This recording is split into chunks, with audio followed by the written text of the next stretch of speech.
Dear student, बहुत स्वागत है आपका मेरे चैनल मैथ्स विद प्रदीप में।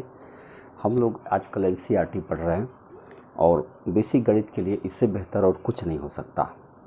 मैं कोशिश करता हूं कि जो बेसिक मैथमेटिक्स है, यानी गणित के वो छोटे छोटे नियम कानून जो आपके मन में एक मैथमेटिकल कॉन्सेप्ट पैदा करते हैं, उन चीज़ों का अगर हम शुरू से अध्ययन कर लें तो मुझे लगता है कि आप बहुत बेहतर परफॉर्मेंस कर पाएंगे अपने एग्ज़ाम में। चैप्टर हम लोगों ने 12 तक फिनिश कर लिया है। अब चैप्टर 3 आता है, लेसन 13। लेसन 13 में क्या है कि ये घातांक के बारे में है, पावर इंडिसेस, घातांक।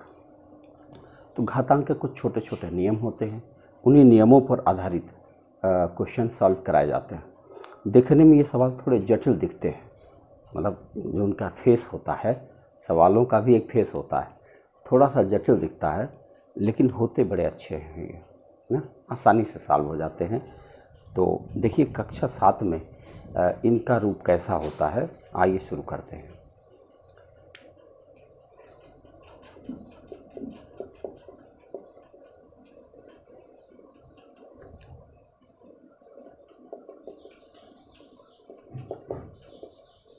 एक्सरसाइज 13.1 है, लेकिन इसके एक्सरसाइजेस के सवाल करने से पहले कुछ बेसिक रूल्स हैं। उन्हीं बेसिक रूल्स के बारे में पहले हम लोग जान लेते हैं। कुल 4-5 छोटे छोटे रूल हैं। देखिए पहला रूल ये है, अगर मान लो x पावर a है और गुणा x पावर b है तो आपका आंसर होगा x power a plus b। इसका ये मतलब हुआ कि अगर इनके बेस यानी आधार बराबर हों तो इनके जो पावर होते हैं वो प्लस हो जाते हैं। ऐसे ही दूसरा नियम है, अगर x power a divided by x power b तो आंसर होगा x power a minus b, यानी भाग में घातें घटती हैं अगर उनके बेस बराबर हैं तो। तीसरा नियम होगा कि x पावर a के बाद पावर b बना दिया जाए तो ये बनता है x पावर a गुणा b, गुणा हो जाएगा। अगला नियम है कि मान लो a b c हो, उसके ऊपर a पावर हो या x पावर हो, सपोज करिए, तो ये a के ऊपर भी x का पावर होगा, b के ऊपर भी x का पावर होगा और c के ऊपर भी x का पावर होगा। ऐसे ही अगर मान लो x पावर a है और फिर उसका पावर b है, फिर उसका पावर c है, फिर उसका पावर d है, सपोज करो ऐसा नियम आया, तो आपका हो जाएगा x पावर a गुणा b गुणा c गुणा d। अब आप सोच सकते हो कि ये फार्मूला कोई नया नहीं है, इसी फार्मूले का एक थोड़ा सा बड़ा रूप हो गया। ये ज़बरदस्ती का नियम बनाना हुआ, मतलब ऐसे सवाल आपको मिलेंगे, इसलिए पहले चर्चा करते हैं। अगर सपोज करो x पावर 0 आ जाए तो इसका मतलब 1 होता है। किसी भी संख्या का पावर अगर 0 हो जाएगा तो उसकी वैल्यू 1 आती है, और अगर x पावर 1 आ जाए तो इसका मतलब वही संख्या आ जाएगी। अगर x का पावर -1 आ जाए, -1, इसका मतलब 1/x हो जाएगा, मतलब ये जो माइनस पावर है उसको डिनोमिनेटर में बदल देता है। ये बहुत छोटे छोटे रूल है, और ये सारे रूल जब हम आएंगे तो हम लोग सवालों के बीच में इनको देखेंगे, और इनके साथ साथ हम लोग वैज्ञानिक संकेतन भी देखेंगे इसमें कि पावर के रूप में जो बड़ी बड़ी संख्याएं होती हैं इनका इस्तेमाल क्यों होगा या क्या ज़रूरत है पावर की। तो आप देखोगे कि दुनिया में बहुत बड़ी बड़ी संख्याएं हैं। उन संख्याओं में से पृथ्वी का भार क्या है, धरती से सूरज की दूरी क्या है, इन सब चीज़ों को अगर बोला जाए लाख करोड़ में तो खूब बड़ी बड़ी संख्याएं होती हैं, लेकिन इस घात के माध्यम से हम उसे बहुत आसानी से व्यक्त कर दे जाते हैं। तो आइए देखते हैं, चैप्टर स्टार्ट करते हैं और उसमें तरह तरह के सवालों से मुलाकात होती रहती है। पहला क्वेश्चन आपके पास है,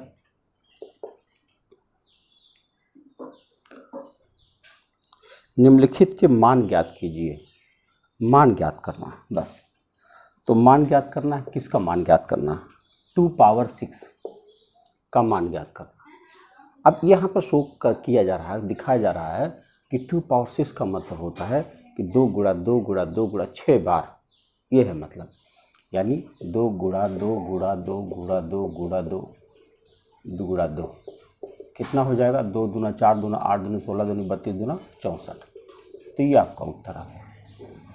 ऐसे दिया गया है 9 पावर, दूसरा है 9 का क्यूब, इसका मतलब 9 गुणा 9 गुणा 9 कितना आना चाहिए, 729।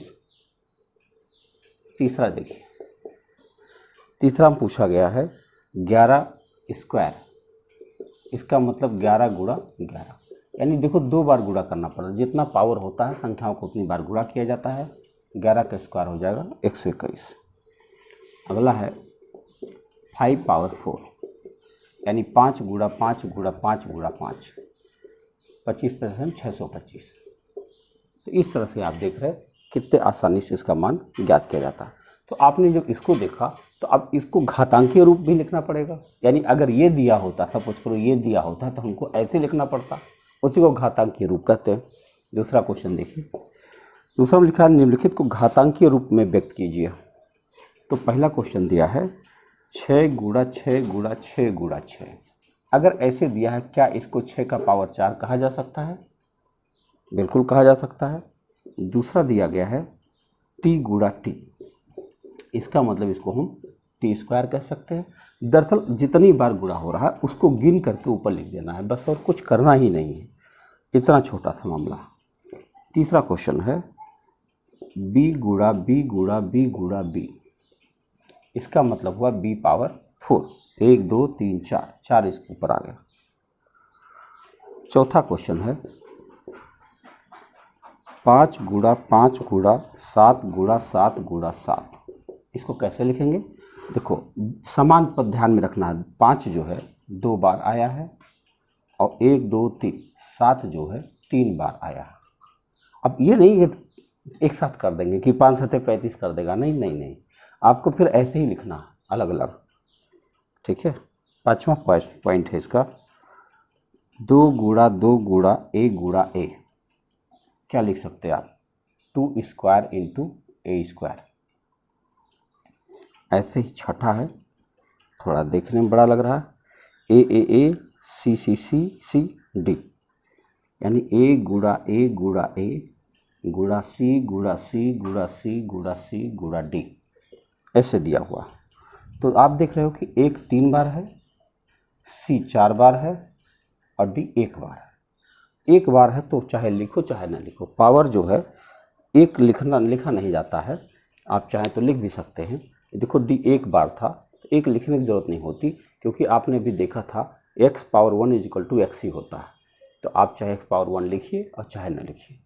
तो आप, मुझे लगता है कि यह घातांक का रूप आपको बेहतर समझ में आ रहा होगा, क्योंकि यहीं से शुरुआत है।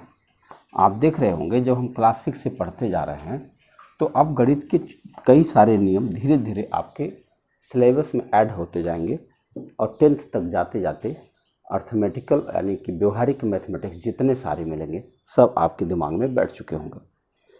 तीसरा प्रश्न है निम्नलिखित संख्याओं में से प्रत्येक को घातांकीय संकेतन में व्यक्त कीजिए। अब देखो घातांकीय संकेतन में व्यक्त करने के लिए 512 दिया गया।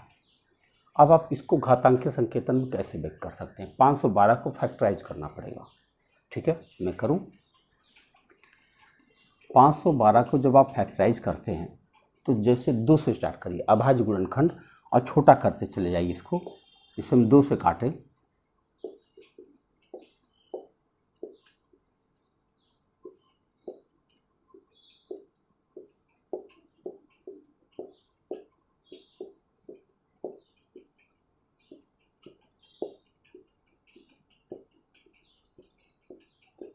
बस खत्म हो गया। अब इसका मतलब हुआ इसको गिना जाएगा 1 2 3 4 5 6 7 8 9।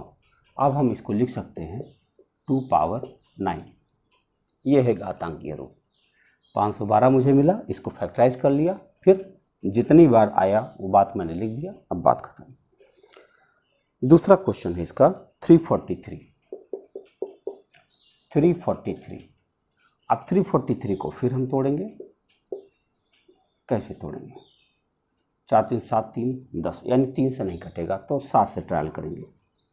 7 चौक 28, 7 9 63, 7 7 49, 7 1 7।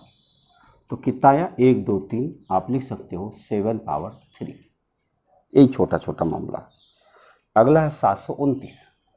इनका जो तीसरा पॉइंट है 729। अब हम क्या करेंगे, 729 को तोड़ेंगे। 3 से कट रहा होगा, 3 दूनी 6, 3 चौके 12, 3 तिया 9, 3 8 24, 3 1 3, 27, 9, 3 1, 1 2 3 4 5 6। आप लिख सकते हो 3 पावर 6।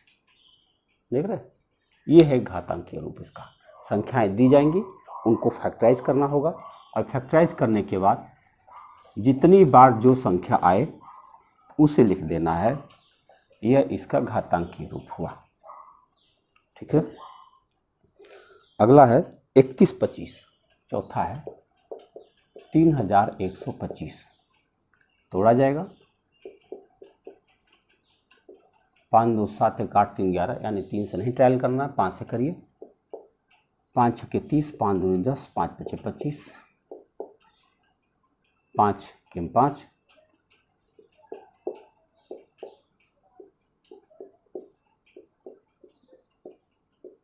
ये रहा। अब गिनो 1 2 3 4 5। आप इसको लिख सकते हो 5 पावर 5। तो ये आपका तीसरा प्रश्न समाप्त हुआ। आइए देखते हैं चौथा क्या है। चौथा क्वेश्चन, इन सब चीज़ों को आप जरूर अभ्यास कर लेंगे। अभ्यास करने से ये चीज़ आपके मन में आ जाएगी। निम्नलिखित में से प्रत्येक भाग में जहाँ भी संभव हो बड़ी संख्या को पहचानिए। जहाँ भी संभव हो, यानी जहाँ जहाँ संभव हो, यानी जरूरी नहीं कि सारे बताने हैं, जितना आप पहचान सकते हैं पहचाने। लिखा है कि पहला क्वेश्चन है कि 4 पावर 3 या 3 पावर 4 दोनों में कौन बड़ा है। तो बड़ा कैसे पहचानेंगे, पहले मान निकालेंगे। देखो इसकी वैल्यू क्या हो सकती है, 4 गुणा 4 गुणा 4, यानी कितना हुआ 64। इसकी वैल्यू क्या हुई, 3 गुणा 3 गुणा 3 गुणा 3, कितनी हुई 81। बताओ कौन बड़ा है, ये बड़ा है। ठीक है, यही बताना। जब मान निकाल लेंगे तब यह पता चल जाएगा कौन बड़ा है। ऐसे दूसरा है, पहचानना है कि कौन बड़ा है, 5 पावर 3 या 3 पावर 5। देखो इसको जब हम लोग तोड़ेंगे तो ये क्या बन जाएगा, 5 गुणा 5 गुणा 5, यानी 125। और इसको तोड़ेंगे तो क्या बनेगा, 3 गुणा 3 गुणा 3 गुणा 3 गुणा 3, 3। तो 3 तिया 9 तिया 27 तिया 81, 81 तिया 243।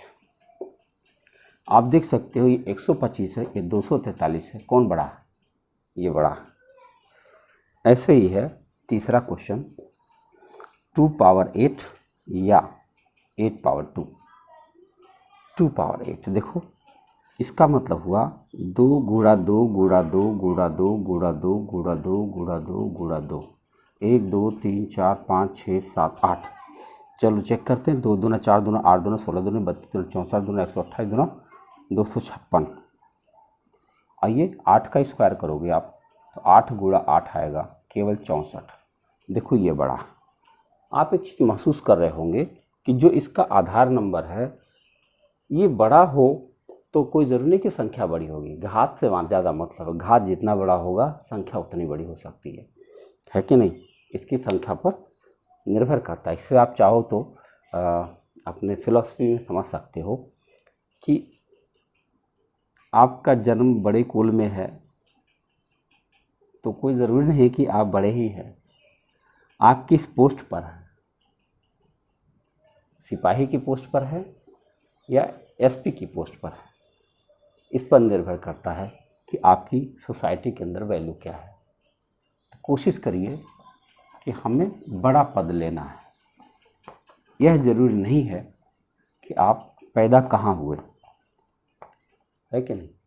पैदा कहाँ होने से बड़ा नहीं होगा, कितना अभ्यास किया, कितना मेहनत किया और कहाँ पहुँचे, इस पर डिपेंड करता। अगला है इसी में चौथा पॉइंट, 100 स्क्वायर या 2 पावर 100। देखो अब इसको तो निकालना पॉसिबल नहीं है, इसको निकालने के लिए हम आपको दिखाएंगे, जब कभी आप घातांक पढ़े वो पढ़ेंगे लॉग थ्योरी।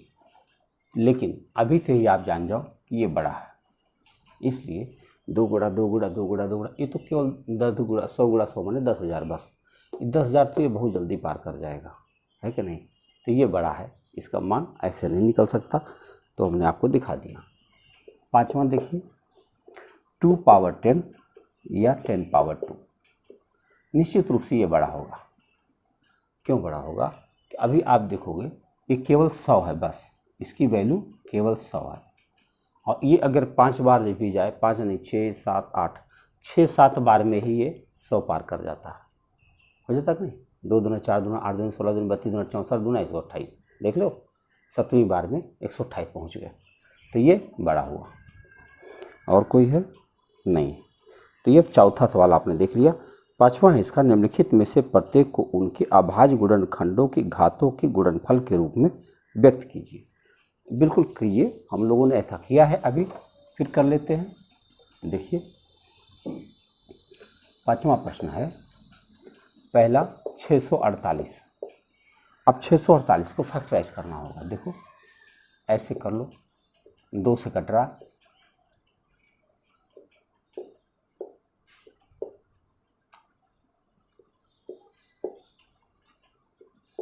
अभी देखो 3 से कटेगा,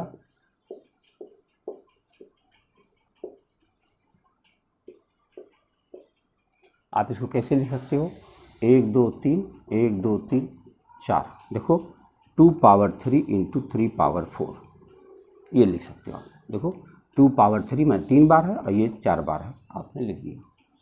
चलो दूसरा देखते हैं क्या है इसका। 405 लिखा हुआ, फैक्टराइज करें, 3 से काटेंगे, 3 1 के 3, 3 3 9, 3 5 15, 3 चौके 12, 3 5 15 15 5 1। देखो ये कितना आया, 1 2 3 4, यानी इसको हम लिख सकते 3 पावर 4 इंटू 5 हो गया। अगला है 540, तीसरा पॉइंट है 540। इसको तोड़िए, 3 से कट रहा है,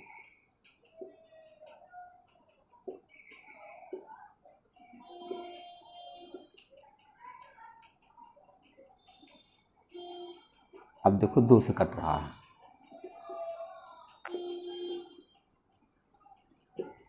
हमें पहले 2 से काटना चाहिए था, कोई बात नहीं। अब 2 स्क्वायर 3 का क्यूब और गुणा 5, यानी इसको हम लिख सकते हैं 2 स्क्वायर गुणा 3 का क्यूब गुणा 5। ये है आपका घातांकीय रूप। हम लोग 5वां क्वेश्चन कर रहे हैं।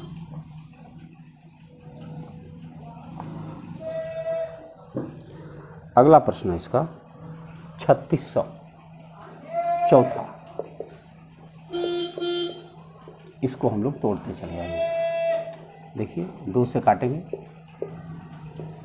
फिर 2 से काटेंगे, फिर 2 से काटेंगे, फिर 2 से काटेंगे। अब 2 से नहीं कट रहा, 3 से कटेगा।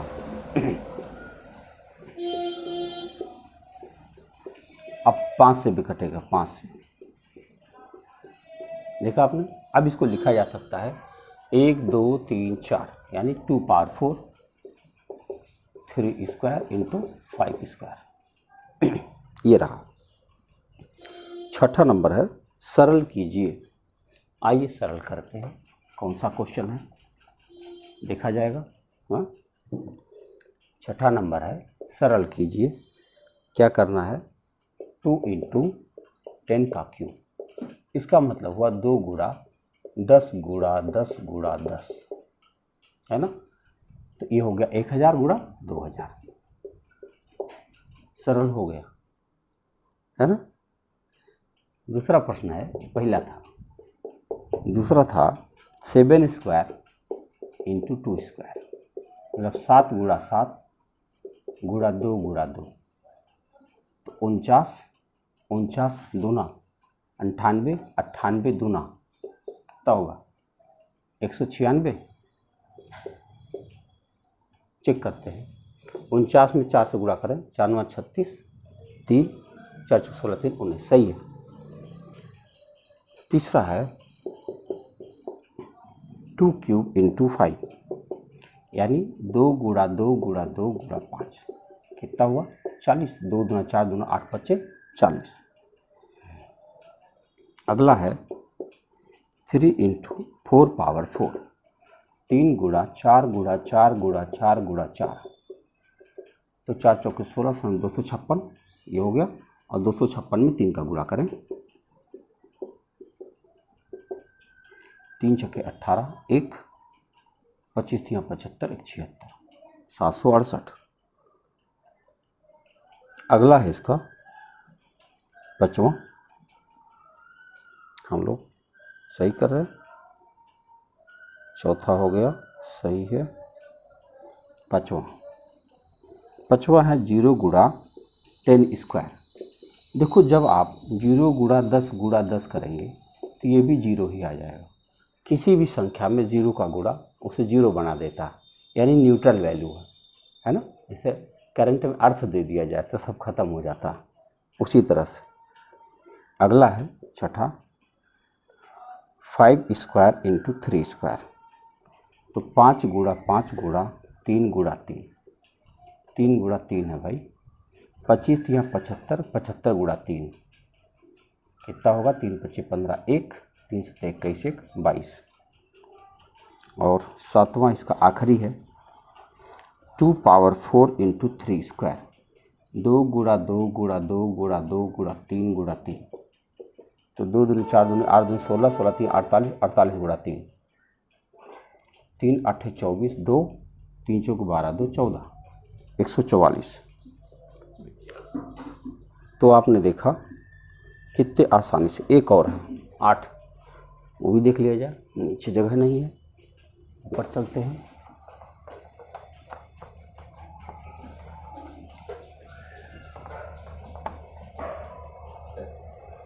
आठवां इसका दिया गया है 3 स्क्वायर गुणा 10 पावर 4, 3 गुणा 3 गुणा 10 गुणा 10 गुणा 10 गुणा 10।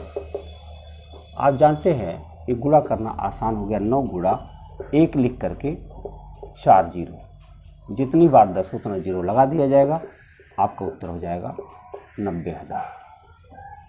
ठीक है, तो छठा क्वेश्चन आपका छठवां हो गया। अब देखते हैं हम लोग 7वां प्रश्न। 2 ही प्रश्न और हैं, 7वां और 8वां, ये एक्सरसाइज समाप्त हो जाएगी। देखिए 7वां में क्या लिखा है, सरल कीजिए। क्या सरल करना है? पहला है -4 का पावर 3, इसका मतलब हुआ -4 गुणा -4 गुणा -4। तो सबसे पहले आपको बता दें कि अगर यहाँ पर विषम संख्या आ जाए, ये संख्या ऋणात्मक हो और यहाँ विषम संख्या हो तो उत्तर ऋणात्मक होता है, और अगर सम संख्या हो तो उत्तर धनात्मक होता है। तो चूंकि 3 विषम संख्या है इसलिए ऋणात्मक होगा। उसके बाद 4 चौक 16 चौके 64 आपका उत्तर हो जाएगा। ऐसे देखो अब क्यों होगा, भाई माइनस गुणा माइनस प्लस हो जाए, और प्लस गुणा माइनस फिर माइनस हो जाएगा, इसलिए माइनस लिखा गया। अगला दिया है दूसरा -3 गुणा -2 का क्यूब। तो देखो इसका उत्तर पॉजिटिव होना चाहिए, क्योंकि एक ये नेगेटिव है और यहाँ 3 नेगेटिव है। 3 1 4 नेगेटिव का मतलब पॉजिटिव हो जाएगा। 3 गुणा -3 गुणा -2 गुणा -2 गुणा -2, तो 2 दूनी 4 दूनी 8 या 24, आपका उत्तर आ गया 24। वो भी पॉजिटिव इसलिए क्योंकि ये गिनती इनके देखने में 4 है, सम संख्या है तो पॉजिटिव आ जाएगा। तीसरा प्रश्न देखिए -3 स्क्वायर गुणा -5 स्क्वायर। आप इसको देखेंगे तो देखो 3 3 में 9 हो जाएगा पॉजिटिव, ये 5 5 25 हो जाएगा पॉजिटिव, और 25 9 225 हो जाएगा पॉजिटिव। अगला है चौथा -2 का क्यूब गुणा -10 का क्यूब, ये ऊपर रहेगा। इसका मतलब हुआ देखो 3 और 3 6 है, इसका मतलब पॉजिटिव आना है। तो कैसे होगा -2 गुणा -2 गुणा -2 गुणा -10 गुणा -10 गुणा -10, ये रहा। तो 2 दूनी 4 दूनी 8, 8 के बाद 3 जीरो, और पॉजिटिव इसलिए कि 1 2 3 4 5 6 6 बार है, 6 सम संख्या है, इसलिए पॉजिटिव हो जाएगा। अब आपका 8वां और आखिरी प्रश्न शुरू होने जा रहा, ये एक्सरसाइज समाप्त हो जाएगी। तो आप देख रहे होंगे कुछ खास नहीं करना पड़ रहा है, बस केवल सामान्य बातें हैं। लिखा है कि निम्नलिखित संख्याओं की तुलना कीजिए। तुलना लिखा है 2.7 इंटू 10 पावर 12 और कामा लगाया गया है 1.5 इंटू 10 पावर 8। तो क्या तुलना करना? देखो, इसका मतलब ये हुआ कि आप यहाँ पहले 27 लिखिए। दरअसल ये 10 का पावर 12 का मतलब हुआ कि 12 जीरो इसमें लगा हुआ, तो 12 जीरो में से एक जीरो तो इसका दशमलव हटा देगा, उसके बाद 11 जीरो लग जाएंगे यानी कि 1 2 3 4 5 6 7 8 9 10 11, इतनी बड़ी संख्या है ये। देखो, इतनी बड़ी संख्या को ऐसे लिखा जाएगा। अगर हम इसको इकाई दहाई में लिखें तो कितना बड़ा संख्या होगा। ऐसे ही यहाँ पर देखें तो ये 1.5 के लिए हम 15 लिखते हैं। क्यों लिख रहे हैं? क्योंकि ये 8 बार जीरो है, 8 में से एक जीरो काट देंगे, दशमलव के लिए 7 जीरो लगा देंगे। 1 2 3 4 5 6 7, निश्चित रूप से यह संख्या बड़ी है। तुलना करना था तो यह बताना था कि कौन बड़ा है कौन छोटा है। और एक आखिरी क्वेश्चन इसका, ये पहला था। अब दूसरा देखिए, 4 इंटू 10 पावर 14 और दूसरा दिया है 3 इंटू 10 पावर 17। तो निश्चित रूप से ये संख्या बड़ी हो जाएगी, क्योंकि 4 लिखकर 14 जीरो बनाना है और 3 लिखकर 17 जीरो बनाना है। तो निश्चित रूप से यह संख्या बड़ी हो जाएगी। हमें उम्मीद है कि आपको बेहतर समझ में आया होगा। आप इन सवालों को ज़रूर लगाइएगा। दरअसल यहाँ पर जो आपको सवाल दिख रहे हैं, इसको क्या करना चाहिए, पहले आपको कि स्क्रीनशॉट एक लेना चाहिए और उन सवालों को पहले स्वयं लगा लेना चाहिए। लगाने के बाद तब जाके वीडियो देखना चाहिए। पढ़ने का तरीका बता रहा हूँ आपको, कोशिश करिएगा। मिलते हैं नेक्स्ट वीडियो में। Thank you.